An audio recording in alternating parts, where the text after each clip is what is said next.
My name is Stella Ingram. I'm 22 years old.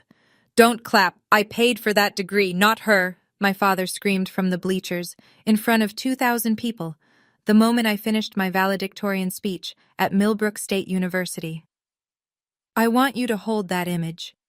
A man in a navy blazer, standing in a sea of sitting families, his voice cracking off the gymnasium walls, while his own daughter stood at the podium with shaking hands and a gold honor cord she'd bought herself. 2,000 people went silent. My pulse hammered so hard I could feel it in my teeth. But here's what my father didn't know. I'd worked 3 jobs for 4 years. I'd paid every cent of what he claimed was his. And the dean, sitting 6 feet from me on that stage, already had a file on her desk with his signature on 8 checks he was never supposed to cash. He thought he was taking credit. He was actually confessing. Before I go on, please take a moment to like and subscribe, but only if you genuinely connect with this story. Drop a comment and tell me where you're listening from and what time it is where you are. Now, let me take you back 6 years. To the fall I was 16, the last week I still had my mother. My mother, Margaret Ingram, was a high school biology teacher who could make cellular mitosis sound like a love story. She's the reason I fell for science. Every evening after dinner, she'd sit with me at our small kitchen table, the one with the wobbly leg she kept promising to fix, and we'd go through my homework together. Our refrigerator was wallpapered with my report cards, my science fair ribbons, my honor roll certificates. She taped every single one up herself. Our house was nothing fancy. A 3-bedroom on a quiet street in the suburbs of Dayton, Ohio, with a kitchen that always smelled like chicken broth and a backyard that needed mowing. But my mother made it feel like the safest place in the world. My father, Gerald, was a different presence. He worked as an insurance adjuster. Decent salary, steady hours. And he considered himself the provider, the man of the house. He never came to parent-teacher conferences. "That's women's work," he'd say, and my mother would press her lips together and go alone. He controlled the family finances down to the grocery budget. My mother had a small checking account of her own, her independence money, she called it, a quiet rebellion she never talked about at dinner. In the fall of my junior year, my mother was diagnosed with stage 4 lung cancer. She'd never smoked a day in her life. The universe doesn't care about fairness. She lasted 11 weeks after the diagnosis. In those final weeks, while I sat beside her hospital bed doing calculus homework so she could watch, she loved watching me work. She said something I didn't understand until years later. "You'll go to college, sweetheart. I've already taken care of it." I thought she meant spiritually. I thought she was giving me permission to dream. She had an old laptop, a battered Dell with a cracked hinge, that I packed into a box after the funeral and couldn't bring myself to open for years. That laptop would change everything. But I didn't know that yet. My mother died on a Tuesday. The kitchen went quiet after that. The week after the funeral, my father moved fast. He closed my mother's personal checking account, her independence money, and rolled everything into his own. He gathered her mail, her documents, her files into a single box he kept in his office closet. "I'll handle the paperwork from now on," he said, standing in the hallway with a stack of envelopes. "All the mail comes through me first. I don't want you worrying about bills." I was 16. My grandparents on both sides were gone. I had no siblings, no aunts or uncles nearby. Just one great-aunt, Helen, who lived 3 states away and sent birthday cards with $10 bills. Gerald Ingram was the only family I had left. When your world shrinks to one person, you don't question the terms. He restructured the house the way he restructured claims at work, efficiently, without consulting anyone. The dining table went from 3 chairs to 2. He sat at the head. I cleared the plates. My mother's reading chair moved to the garage. Her coat disappeared from the hook by the door. "A girl your age should know how to run a household," he told me one evening while I scrubbed a pot. "Your mother did it. Now it's your turn." I cooked dinner every night. I cleaned the bathrooms on Saturdays. I ironed his shirts on Sundays. I told myself this was grief, his way of coping. I told myself he'd soften. He didn't. And somewhere in that period, in those months when I was too deep in mourning to pay attention to anything but survival, letters started arriving from colleges and scholarship foundations. Letters addressed to me. My father collected the mail every afternoon at 4:15. I never saw a single one. Senior year, I applied to Millbrook State University, a solid public research school about 4 hours from home. I wrote my application essays at the kitchen table after dishes, the same spot my mother used to sit with me. I got in. When the acceptance email came to my school address, I printed it out and brought it home like a trophy. My father read it at the table, chewing his dinner, and set it down next to his plate. "All right," he said. "I'll allow it." Allow it. Like college was a favor, not my future. Then came the conditions. He sat me down that weekend with a legal pad. The man loved legal pads, and laid out the terms. He would cover the big costs. In return, I'd contribute $800 a month from a job. Your share, he called it. I'm not raising someone who thinks the world owes her something. $800 a month felt enormous, but I nodded. He was paying the rest, after all. That's what he told me. That's what I believed. What I didn't know, what I wouldn't know for 3 more years, was that there was no rest. There was no tuition bill with Gerald Ingram's name on it. A full-ride scholarship had already covered every cent. He told our relatives a different story. At a family barbecue that summer, I overheard him holding court by the grill, beer in hand. "Nobody handed me anything. I'm paying for that girl's future out of my own pocket. That's what a real father does." Everyone nodded. Someone clapped him on the back. That fall, he drove me to campus in his new Ford F-150. Bought that spring with cash. "End-of-year bonus," he'd said. I didn't think to question it. I should have. Freshman year, I became 3 people. Mornings, I was a chemistry tutor at the campus learning center. $15 an hour, mostly freshmen who couldn't balance equations. Afternoons between classes, I worked the circulation desk at the university library. A federal work-study position that paid minimum wage but let me study during slow shifts. Weekends, I pulled catering shifts for a company called Silverleaf Events. White shirt, black slacks, sore feet, carrying trays of crab cakes for people wearing shoes that cost more than my monthly rent. 18 credit hours, 3 jobs, 4 to 5 hours of sleep on a good night. My sneakers wore through at the soles by October. I taped them with duct tape and kept going because there was no alternative. My GPA at the end of the first semester, 3.97. By spring, 3.95. I made the dean's list both terms. Every month on the 1st, I transferred $800 to my father's account. He never thanked me. He never asked how I was doing.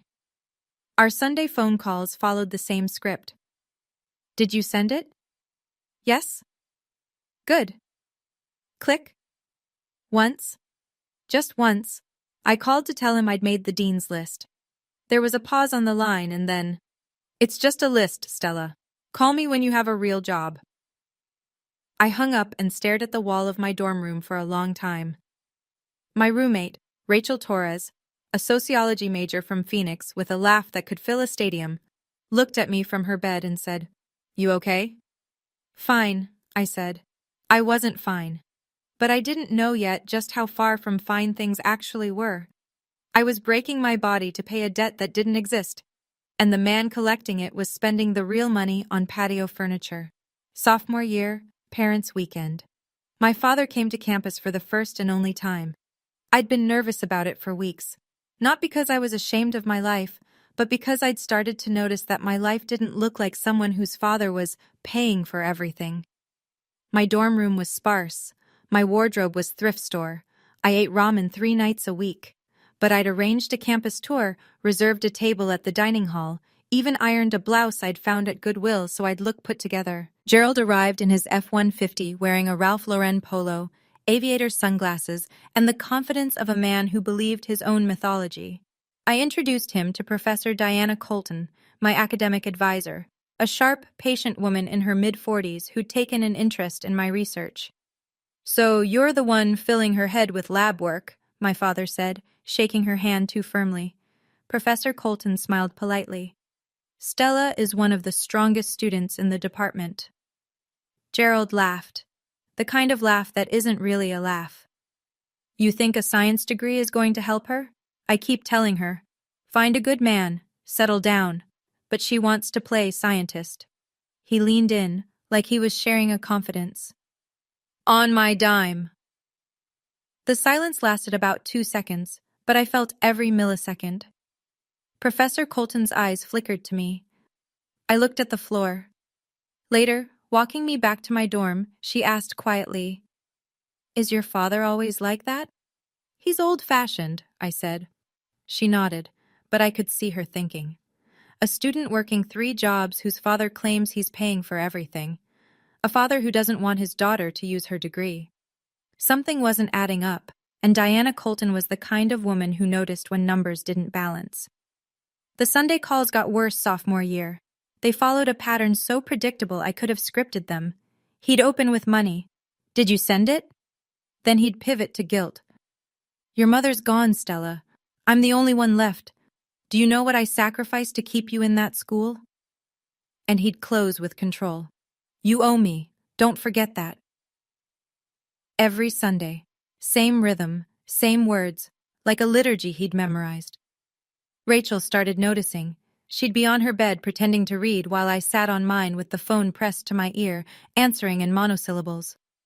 After I hung up, she'd watch me go into the bathroom and close the door.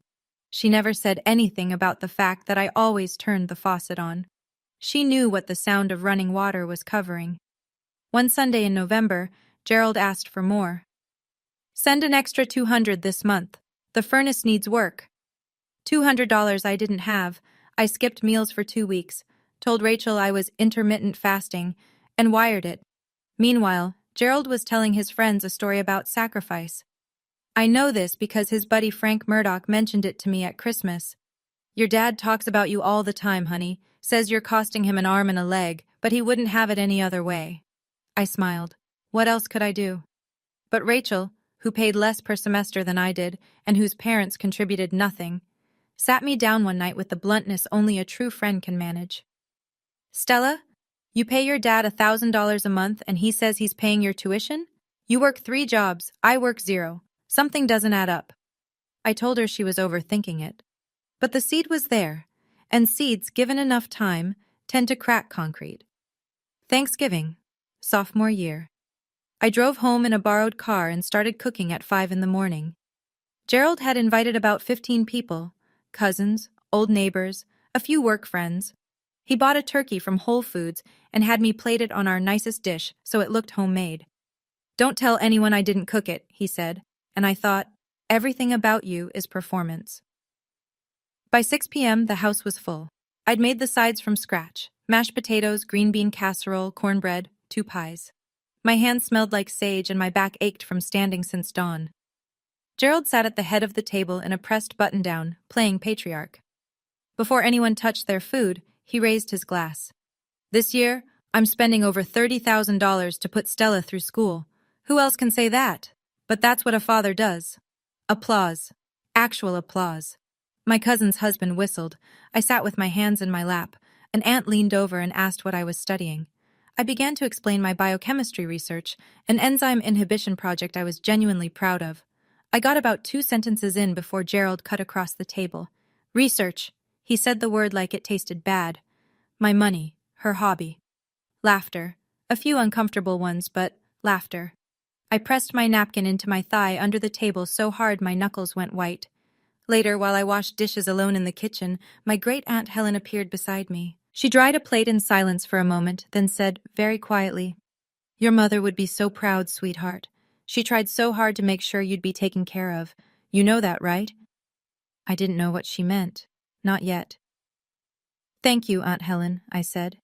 She patted my hand and didn't say anything else. But the look on her face, something between sadness and apology, stayed with me long after I drove back to campus. By the end of sophomore year, my GPA was a perfect 4.0. Dean's List for the 4th consecutive semester. Professor Colton nominated me for an undergraduate research position in the molecular biology lab, a spot that usually went to juniors and seniors. I got it. I called Gerald on a Sunday, bracing for the usual script. Instead, he surprised me. "Good," he said. One word. But from him, it felt like a standing ovation. I hung up and caught myself smiling in the mirror. Actually smiling. and hated that one syllable of lukewarm approval from this man could still make me feel like I'd won something. What I didn't know was why he was in a good mood. The Pemberton Scholars Foundation had just deposited the fall semester disbursement, $15,500, into the joint account. My father was having a very good week. That summer, I went home for 2 weeks before picking up extra catering shifts. The first thing I noticed, a new patio set in the backyard. Wrought iron, glass-top table, 6 chairs, the kind of set you see in home magazines. "When did you get this?" I asked. "Treat myself once in a while," he said. "Lord knows I deserve it." I spent that summer eating instant noodles in my dorm and picking up double shifts. Gerald sat on his new patio and drank iced tea. The second thing I noticed, and this one actually hurt, my bedroom was gone. He'd turned it into a den. Flat-screen TV mounted on the wall where my bookshelf used to be, a leather recliner where my bed had been. My things, books, photos, the box of my mother's belongings, were stacked in the garage. "You have a room at school," he said when I stood in the doorway. "You don't need to."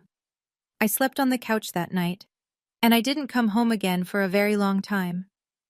Junior year changed everything, and it started with a broken hinge. When Gerald had cleared out my bedroom, he'd moved my mother's old Dell laptop into a box in the garage along with everything else. During my brief summer visit, I'd rescued it, shoved it in my duffel bag without really thinking. It had been sitting in my closet at school for 2 years. I couldn't bring myself to open it. Turning it on felt like hearing her voice, and I wasn't ready. But that October, I needed a backup computer. My own laptop had crashed during midterms, and I couldn't afford a replacement. So I carried the Dell to the campus IT help desk and asked if they could get it running. 3 days later, the tech called me. "Got the hard drive recovered. Everything's on there." I took it back to my dorm room, waited until Rachel left for class, sat on my bed with the laptop open on my knees and my mother's desktop staring back at me. Her wallpaper was a photo of the two of us at the state fair, age 12, cotton candy on my chin. I opened her email. Most of it was ordinary. Newsletters, school correspondence, a thread with Aunt Helen about a recipe. But in the drafts folder, I found it. An email to the Pemberton Scholars Foundation, dated March 14th, 3 months before she died. Attached, a completed application for the Pemberton Scholars Award, a full-ride merit scholarship worth $31,000 per year. The application was for me. Below the draft, in her sent folder, a confirmation reply from the foundation. "Dear Mrs. Ingram, we have received your application on behalf of Stella M. Ingram. You will be notified of our decision by August 1st. My mother was dying, and she spent her last weeks filling out scholarship applications from a hospital bed. I read it 4 times. My hands wouldn't stop shaking. She said she'd taken care of it. She meant it literally. But if I'd been awarded this scholarship, where was the money? The next morning, I walked into the financial aid office at 8 a.m. sharp and sat across from a counselor named Linda. My voice was steady, but my hands were gripping the strap of my bag so hard my fingers ached. "I have a question," I said. "Has any scholarship ever been awarded in my name?" Linda typed, clicked, scrolled. Then she looked up with an expression I couldn't read. "Yes, the Pemberton Scholars Award. Full-ride merit scholarship. $31,000 per academic year, currently in its 3rd year of disbursement." The room tilted. "Disbursement," I repeated. "To whom?" "To the student account linked to your file. The account is in your name, Stella M. Ingram, with an authorized co-signer." She read the name from the screen. "Gerald R. Ingram." I don't remember what my face did, but Linda leaned forward. "Miss Ingram? Are you all right?" I wasn't all right. I was doing math. 4 semesters at $15,500 each, plus 2 more already processed. 6 disbursements so far, totaling over $90,000, deposited into an account my father had opened when I was 17. An account I'd never seen a statement for. An account he told me was for emergencies. "Has any of that money been applied to my tuition?" I asked. Linda checked. "Your tuition has been paid in full each semester by the scholarship disbursement." "So the tuition is covered. 100%, plus a stipend for books and living expenses." I sat back. 3 jobs, $800 a month sent to my father. The meals I'd skipped, the shoes I'd taped together, all of it. For a bill that didn't exist. $124,000 to date. And I hadn't seen a single cent. Thank you, I said, because I didn't know what else to say. I walked out of that office and sat on a bench outside the administration building for 45 minutes, watching students walk past with their backpacks and their coffee cups, and I felt the entire architecture of my life rearrange itself. Sunday came. The phone rang at its usual time. "Month's almost over," Gerald said. "Send it early. I need new tires." I was sitting on my bed. Rachel was in the library. The dorm room felt enormous and suffocating at the same time. "Okay," I said. My voice cracked on the second syllable, barely, a hairline fracture, and I held my breath waiting to see if he'd notice. He didn't. He never listened closely enough to notice. "And Stella? Don't be late. I shouldn't have to remind you every month." "I won't be late." "Good." He hung up. I set the phone face down on my mattress and walked to the bathroom. I turned on the shower, the old trick, the one Rachel pretended not to know about, and I sat on the tile floor and let 6 years of obedience crack open. I cried until my ribs hurt. Not because I was sad, because I was furious. Because every hour I'd spent shelving library books at $7.25 an hour, every Saturday night carrying champagne flutes for strangers in ballrooms, every calculus problem I'd solved at 2 a.m. between shifts, all of it had been built on a lie. He hadn't paid a single dollar toward my education. My dying mother had secured my future from a hospital bed, and my father had stolen it and called it his own. When Rachel came home, she found me on my bed, dry-eyed, with a legal pad in my lap. "You okay?" she asked. "No," I said. For the first time I told the truth when someone asked me that question. I sent him the $800 that month. It was the last $800 he would ever get from me, but I didn't confront him. Not yet. A confrontation without proof is just a fight, and fights with Gerald Ingram were designed to be lost. I needed evidence. I needed someone with authority. I needed the dean. I went to Professor Colton first. I sat in her office, bookshelves floor to ceiling, a framed periodic table behind her desk, the faint smell of black coffee, and told her everything.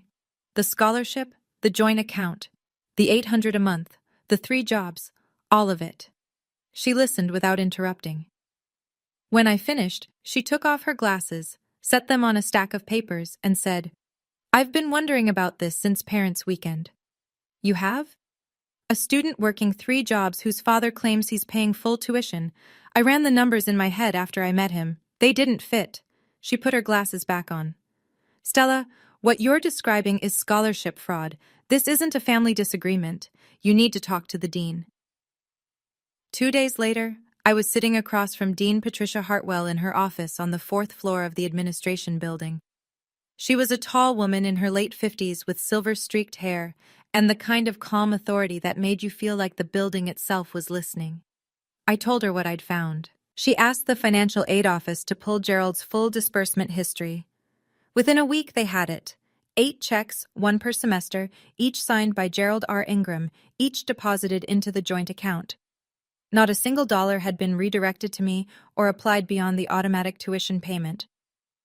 The stipend for books and living expenses, thousands of dollars per semester meant to support me, went straight into his pocket.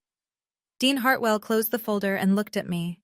"Miss Ingram, I want you to understand, what you're describing isn't a family disagreement. It's theft." She told me the university would open a formal internal investigation. She told me to keep everything confidential. "If your father learns he's under review, he may destroy evidence or move funds. We need to be thorough." I nodded. I could be thorough. I'd been surviving on thoroughness for years. The last year of college was the hardest thing I've ever done, not academically, but emotionally. I knew the truth now. Every Sunday phone call, every guilt trip, every "you owe me" landed differently when you knew the man saying it had stolen $124,000 from his dead wife's last wish. But I had to play the part. Dean Hartwell's instructions were clear. Act normal. Don't tip him off. So I sent the money. I answered the calls. I said, "Yes, Dad," when every cell in my body wanted to scream the truth across the phone line. Gerald, meanwhile, was tightening the screws. He started demanding I come home once a month. To check in, he said, which meant to check up. He still had access to my original bank account, and he'd review my transactions like an auditor. "What's this $40 at Target? What do you need books for? Doesn't the school have a library?" He also started planning my post-graduation life, without asking me. "You'll move back home after you finish," he said during one of his Sunday calls. "Get a job nearby. Secretary, receptionist, something sensible. I didn't pay for you to run off and play scientist in some other city." He actually emailed me a list. Receptionist, dental hygienist, administrative assistant, insurance clerk. Not a single research position. Not one. Behind the scenes, I made my own moves. I opened a new bank account at a different institution, one Gerald didn't know about. I started routing my paychecks there. I contacted the university's legal services office and began the process of removing Gerald as authorized signer on my student account. One afternoon, Gerald called the financial aid office directly, asking about my daughter's tuition status. The staff, briefed by Dean Hartwell, gave him a vague, cheerful runaround. He hung up satisfied. He had no idea the walls were closing in. In April of my senior year, the provost's office sent me a letter. I'd been named class valedictorian, highest GPA in the graduating class, 4.0 cumulative summa cum laude with departmental honors in biochemistry. I held that letter in my hands and felt two things collide. Pride so fierce it burned, and terror so deep it made my knees soft. Because being valedictorian meant giving a speech, in front of everyone, in front of him. Gerald's reaction was immediate and predictable. He called within hours of hearing, I still don't know who told him, and his voice had the oily warmth he only used when he wanted something. "You're giving a speech? Good. You'll thank me, in front of the whole crowd. Make sure you say my name clearly. Gerald Ingram. I want everyone to hear who made this possible." "Of course, Dad." That night, I sat at my desk and wrote 2 speeches. The first was the fake, a polished, grateful ode to fatherly sacrifice, full of phrases like, "I couldn't have done this without my father's unwavering support." I emailed it to Gerald. He read it, approved it, and replied with a single line, "Finally, about time you showed some respect." The second was real. I'm not going to tell you what was in it yet, but I will tell you this. It didn't contain my father's name. Not once. I printed both versions. The fake went into an envelope labeled, "Speech, Approved." The real one went into the inside pocket of my graduation gown, folded twice, pressed flat against my heart. Every night for the next 3 weeks, I practiced in front of the bathroom mirror while Rachel sat on the closed toilet lid and listened. Most nights, she cried, "I didn't. I'd used up my tears in the shower a long time ago." The graduation gown hung on the back of my door. I looked at it every night before I turned off the light. That black fabric, that gold honor cord, and I thought, this is mine. All of it. Every thread. 3 weeks before commencement, Dean Hartwell called me to her office. The folder on her desk was thick, maybe 40 pages. She opened it and turned it so I could see. 8 disbursement records, each with Gerald's signature. Bank routing confirmations. A spreadsheet showing every deposit, every date, every amount. $124,000 across 4 years, methodically collected by a man who told everyone, including his own daughter, that he was the one making sacrifices. "The investigation is complete," Dean Hartwell said. "Every disbursement from the Pemberton Scholars Award was deposited into a joint account opened by your father when you were 17. He signed for each check as the authorized co-signer. No funds beyond automatic tuition payment were ever transferred to you." She paused, letting that land. "Additionally, your employment records confirm that you earned approximately $38,000 across 3 jobs over 4 years and sent a significant portion of that to your father as what you believe to be your tuition contribution.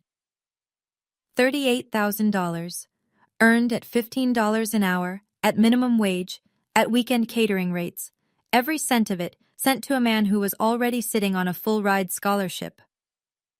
The university has referred this matter to the county district attorney's office, Dean Hartwell continued. Formal action will begin after commencement. We didn't want anything to interfere with your graduation day. Campus security will also be briefed about your father, in case he causes a disruption. Then she pulled something from the bottom of the folder. A single sheet, a printout of a letter the Pemberton Foundation had included with the original award notification. A handwritten letter from my mother, submitted with the application.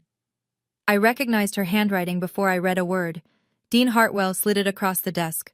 Your mother wrote this from her hospital bed. I thought you should have it. I read it. I won't share every word. Some things belong only to the people they were written for. But she wrote that she didn't know if she'd live to see me graduate, and she wanted to make sure I'd have the chance she never had. She wrote that I was the bravest person she'd ever known. My mother wrote that letter while dying. My father cashed the check it earned. I folded it carefully, put it in my bag, and said, Thank you, Dean Hartwell. You've earned more than a thank you, Stella. You've earned that stage. The final week was methodical. I treated it like a lab protocol. Steps in order, nothing skipped, no room for emotion to derail the process. Step 1. I practiced the real speech every night.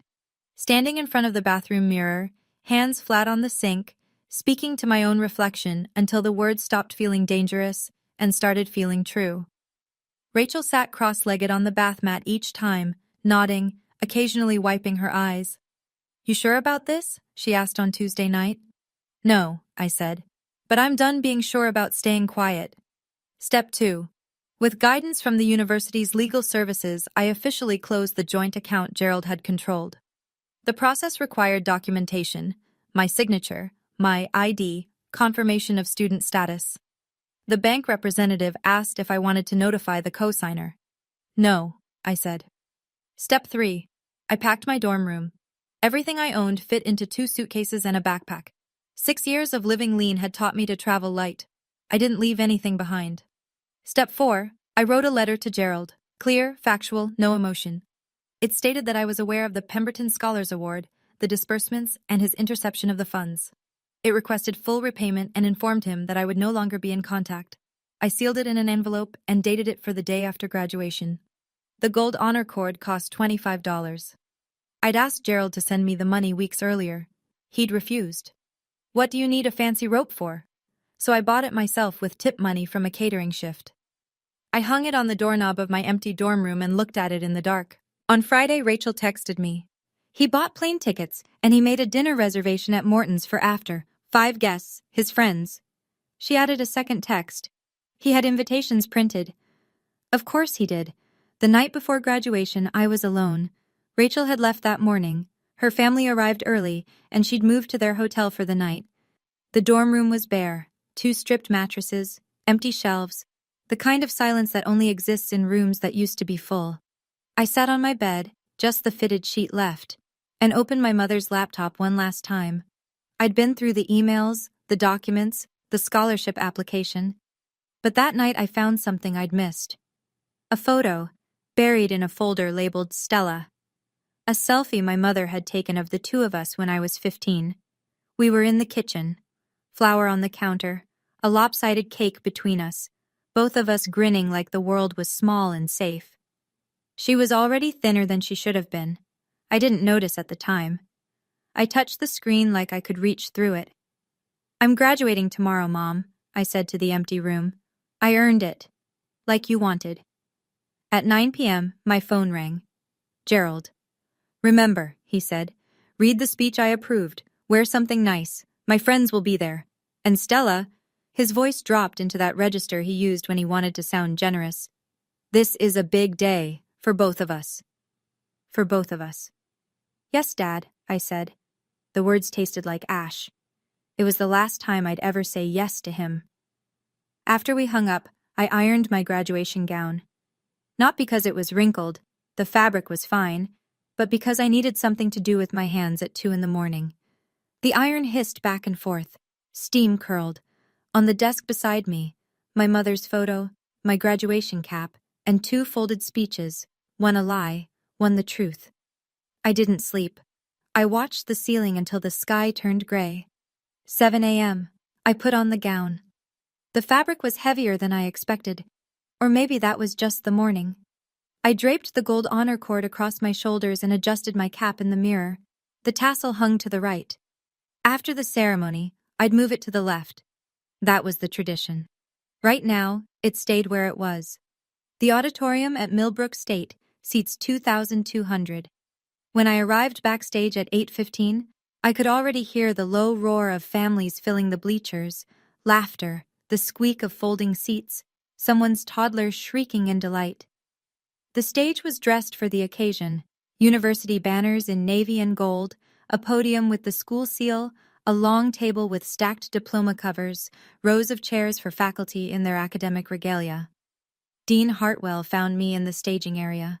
She was wearing her doctoral robes, black with velvet chevrons, and she shook my hand with both of hers. "Everything is in place," she said quietly. "Security has been briefed. Just deliver your speech." Her eyes held mine, steady, an anchor. I looked out through the gap in the curtain. The auditorium was nearly full. 2,000 people, parents with cameras, siblings holding flowers, grandparents in their Sunday best. And there, dead center of the bleachers, Section C, row 12, my father. He was wearing a navy blazer with brass buttons, a red power tie. His hair was freshly cut. He looked like a man preparing to receive an award. Flanking him were 5 of his friends, men in their 50s, guys he played poker with, drank with, told stories to. The stories about his sacrifices, his money, his daughter. I noticed something on the empty seat beside him, a small card. I was too far away to read it, but later I'd learn what it said. Cordially invited to celebrate my daughter's graduation, made possible by Gerald Ingram. He'd had invitations printed, with his name larger than mine. Professor Colton, seated in the faculty section, caught my eye and gave me a single, firm nod. I touched the folded speech in my inside pocket, the real one, the one with truth in it. "Okay," I whispered, to no one, to my mother. "Let's go." Pomp and circumstance filled the auditorium like a wave. The processional began. I walked at the front, valedictorian's privilege, cap straight, shoulders back, gown brushing the floor. Behind me, 462 graduates filed in, 2 by 2, a river of black fabric and nervous grins. The audience rose, cameras flashed, parents craned their necks, scanning the line for their children. I kept my eyes forward, but I could hear Gerald, his voice carried like it always did, bellowing from the bleachers. "That's my daughter, right there, at the front." A few people around him smiled politely. His friends clapped. I climbed the stage steps and took my seat, the designated chair to the right of the podium, separated from the faculty row by a small table with a water pitcher and a glass. The stage felt enormous. Below me, 2,000 faces. Behind me, a banner. Millbrook State University, Commencement Ceremony, Class of 2025. The provost made opening remarks. A trustee read a citation. The university choir sang. I heard none of it. My pulse was a drumline. The folded speech in my pocket felt like it weighed 10 pounds. Then the MC, the associate dean, stepped to the podium. "It is my honor to introduce this year's valedictorian." Stella Ingram maintained a perfect 4.0 GPA over 4 years while working 3 concurrent jobs. She is graduating summa cum laude with departmental honors in biochemistry and has been awarded the university's highest academic distinction. Ladies and gentlemen, Stella Ingram. Working 3 concurrent jobs. I saw Gerald shift in his seat when the MC said it. His jaw tightened. That detail wasn't in the script he'd imagined. The one where his money made all of this possible and his daughter was simply talented enough to ride his generosity. I stood. I walked to the podium. I placed both palms flat on the wood. 2,000 people. Absolute quiet. I opened my mouth. 4 years ago, I said.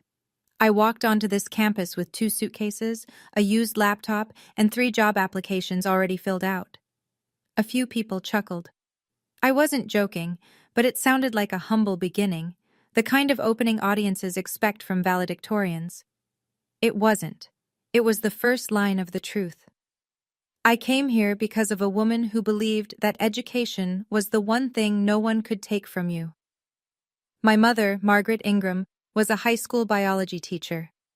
She taught me that every equation has a solution, that every question deserves an honest answer, and that the hardest part of any experiment isn't the hypothesis.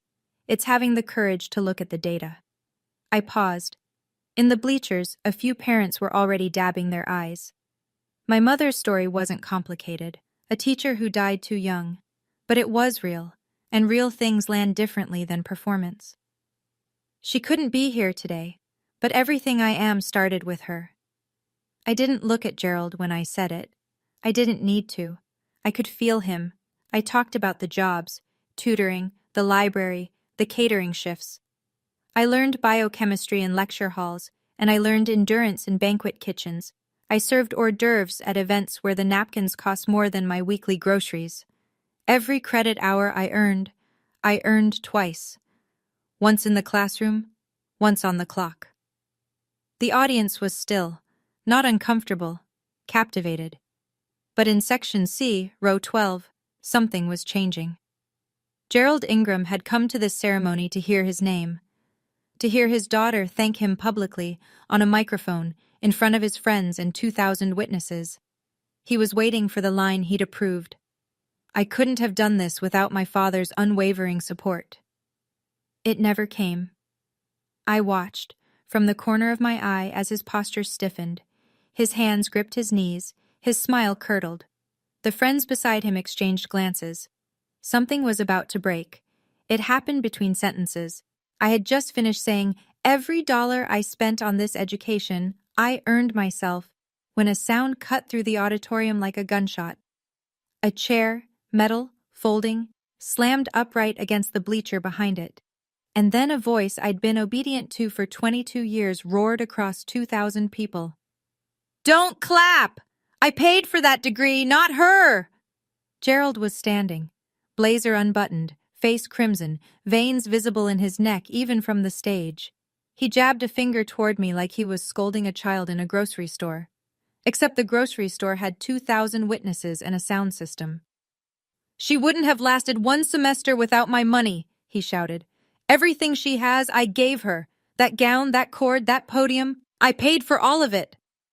The auditorium went silent so fast, it felt like the air had been sucked out. Someone dropped a program. A baby started crying 3 sections over.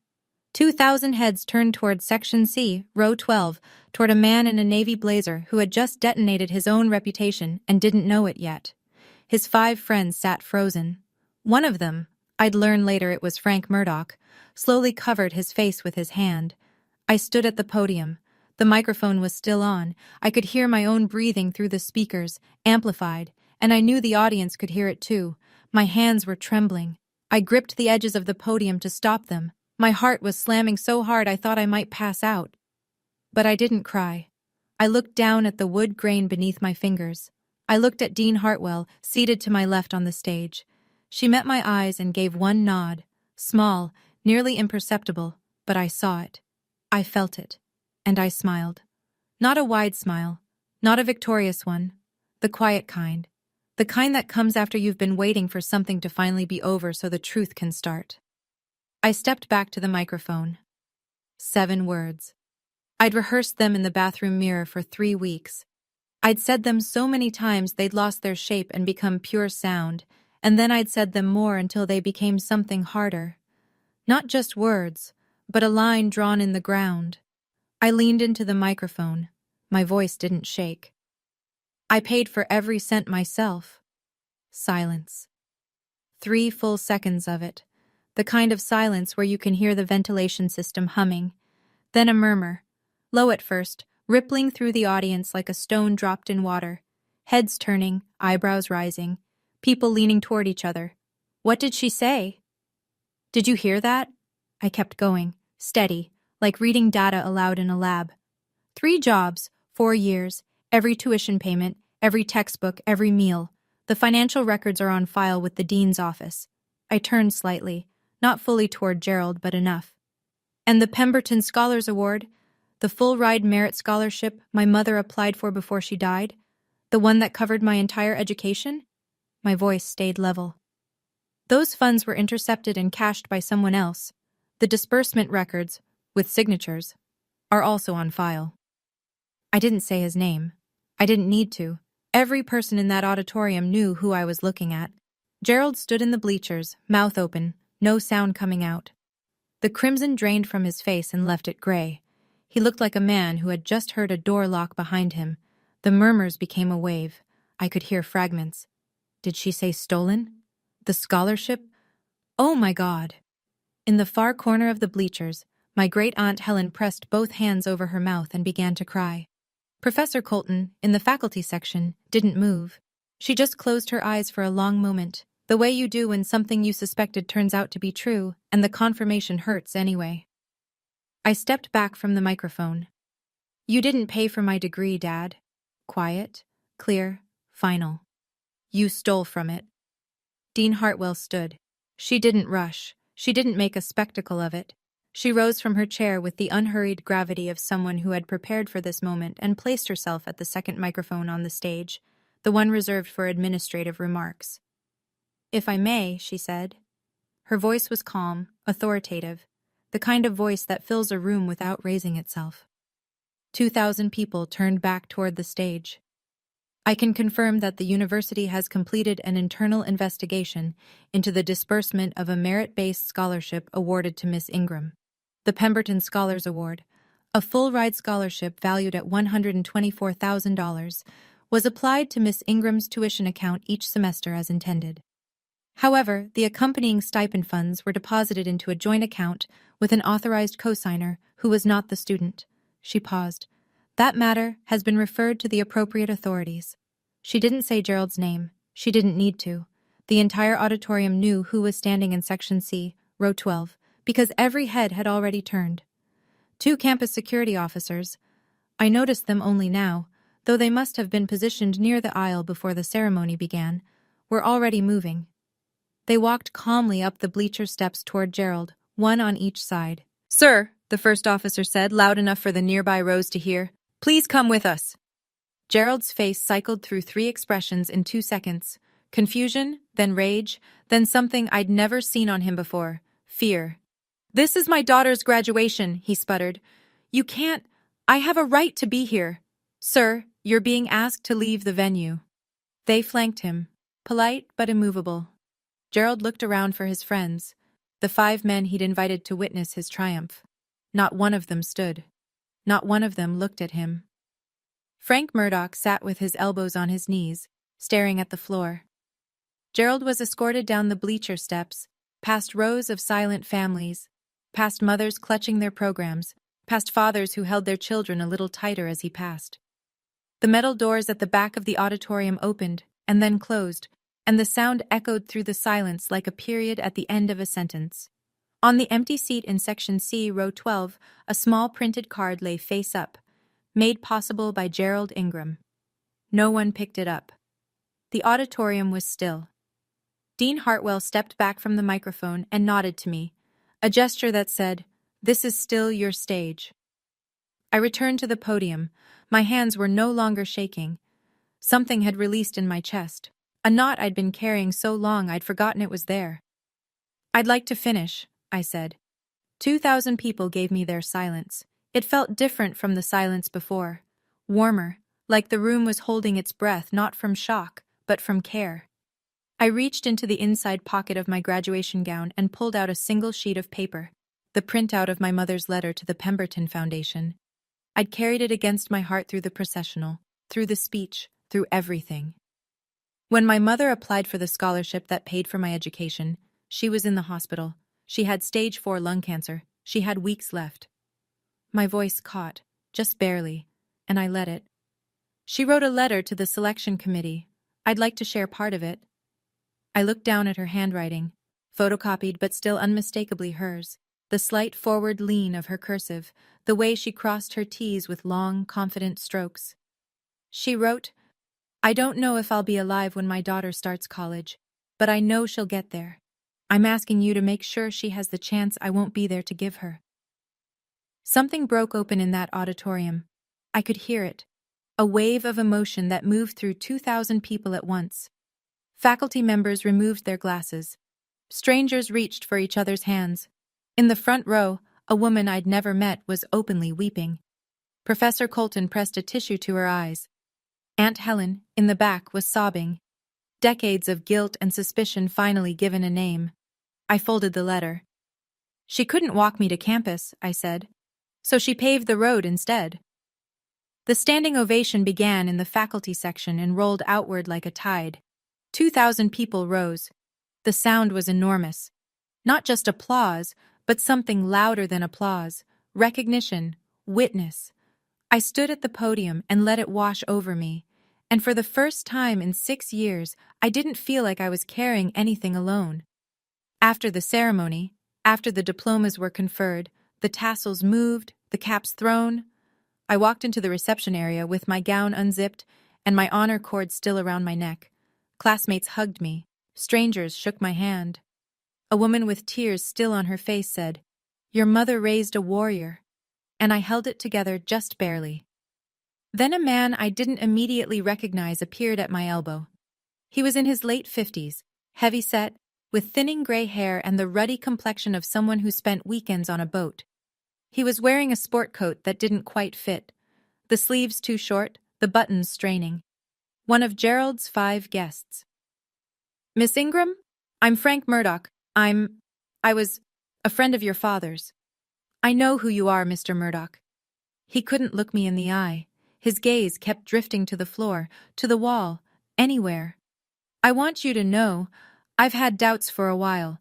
Your dad always talked about how much he was sacrificing, how expensive you were, but last year he bought a fishing boat, cash, and I thought, where's that money coming from? An insurance adjuster?" He shook his head. "I didn't ask. I should have." He reached into his jacket and pulled out one of Gerald's custom invitations, the little card with "Made Possible by Gerald Ingram" in embossed lettering. He held it between 2 fingers, then tore it slowly in half and dropped the pieces into the nearest trash can.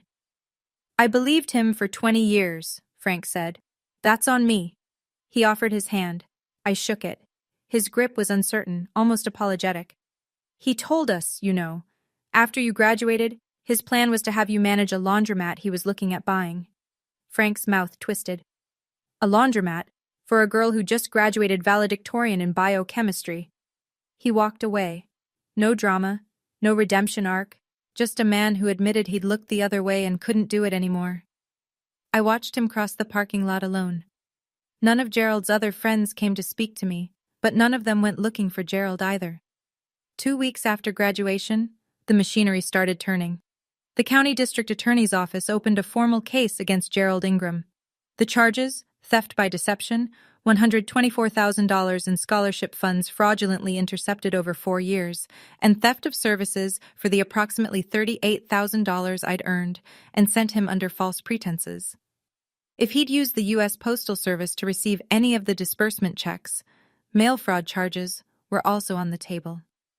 My father's Sunday phone calls about sacrifice and duty had built a paper trail that now led to a prosecutor's desk. Millbrook State University issued a formal statement confirming that I had been the victim of scholarship diversion and that the matter had been referred to law enforcement. The university's emergency student fund reimbursed me $38,000, my 4 years of earnings, pending recovery from Gerald. It wasn't a gift. It was restitution through the institution, and they'd recoup it when the legal process concluded. The Pemberton Scholars Foundation responded with an announcement that they would implement direct-to-student disbursement protocols for all future awards. No more co-signed accounts, no more intermediaries. My case became the reason. Gerald hired a defense attorney. The retainer alone was reportedly north of $15,000. His fishing boat, the cash purchase Frank Murdoch had found suspicious, was identified as a potential asset for seizure. The new patio furniture, the F-150, the flat screen in my old bedroom, all purchased during the years the scholarship checks were landing. I didn't follow every development. I didn't need to. The documents spoke for themselves, just as Dean Hartwell had promised. What I focused on instead was the offer letter sitting on my kitchen counter, a research associate position at a biotech lab in Research Triangle Park, North Carolina. Starting salary, $65,000. Benefits: a 401k. My name on published papers. I signed it the same day I signed the lease on my first apartment. A studio with a window that overlooked a parking lot, which doesn't sound like much, but it was mine. Every square foot of it was mine. The call came a month later. Unknown number. I almost didn't answer. But something in me, the part that was still, after everything, a daughter, picked up. You destroyed me. Gerald's voice was flat, stripped of the bluster I'd grown up under. No warmth, no charm, no performance. Just a man talking from whatever room he was sitting in, alone. In front of everyone. In front of my friends. You humiliated me, Stella. I am your father. I was standing in my studio apartment. The evening light came through the window and fell across the kitchen counter where my offer letter sat, already signed. My mother's photo, the selfie from the kitchen, the one with flour and cake, was taped to the wall above my desk. You are my father, I said. That's exactly why this hurts. Everything I did was for you. You stole $124,000 from a scholarship Mom applied for while she was dying. You took $38,000 I earned working 3 jobs. You told me I owed you. You told everyone you sacrificed for me. None of it was true. I raised you. You didn't pay for my education. The records prove it, and I'm done arguing about facts. There was a silence on the line. Not the comfortable kind. Not the kind that means understanding. The kind that means a wall has been hit. You'll regret this, he said. You'll come back. No, I said. I won't. I ended the call. Set the phone on the counter, stared at it for a long time. This small rectangle that had carried 6 years of guilt trips and Sunday interrogations and demands. This tiny machine through which a man had controlled his daughter from 4 hours away. Then I blocked the number. I didn't cry. I'd done my crying. What I felt was something quieter and larger, like stepping out of a building you'd been locked inside for so long you forgot there was weather. I looked at my mother's photo on the wall. I'm okay, Mom, I said. The apartment was quiet, the kind of quiet I got to choose. 6 months later, I am someone I recognize. I work at the biotech lab. I wear a white coat with my name embroidered on the pocket, Stella Ingram, Research Associate, Department of Molecular Biology. And every morning when I clip my ID badge to my lanyard, I think about a girl taping her sneakers together with duct tape so she could carry champagne flutes across a ballroom.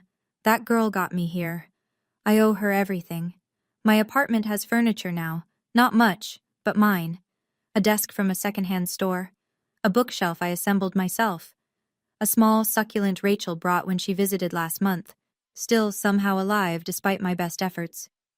She walked in, looked around at my 380 square feet, and said, "It's perfect." She meant it. I could tell because she wasn't crying. I started therapy. I resisted at first. I told myself I was fine. I'd handled it. It was over. But my therapist, Dr. Nolan, said something in our first session that I keep coming back to. Survival isn't the same as processing. You survived it. Now we need to let your nervous system know it's over. She's right. 6 years of hypervigilance doesn't just evaporate because you move to a new city. Aunt Helen calls every Sunday now. She apologized for not speaking up sooner. She'd suspected something for years but couldn't prove it and didn't want to overstep. I told her I understood. I did. Silence in the face of power is a survival strategy I know intimately. As for Gerald, last I heard, he was negotiating a plea deal with the DA. Probation, mandatory restitution, community service. His attorney was arguing that a prison sentence would make repayment impossible. I don't know the outcome. I don't check. That chapter closed the moment I stepped off that stage. I don't owe it any more of my attention. So, that's the story. If you've made it this far, I want to sit with you for 1 more minute. Not to lecture, not to give advice, just to tell you a few things I learned. The kind of things you can only learn by living through something you didn't choose. I used to believe that silence was loyalty, that enduring mistreatment from someone who was supposed to love you was the same as honoring them.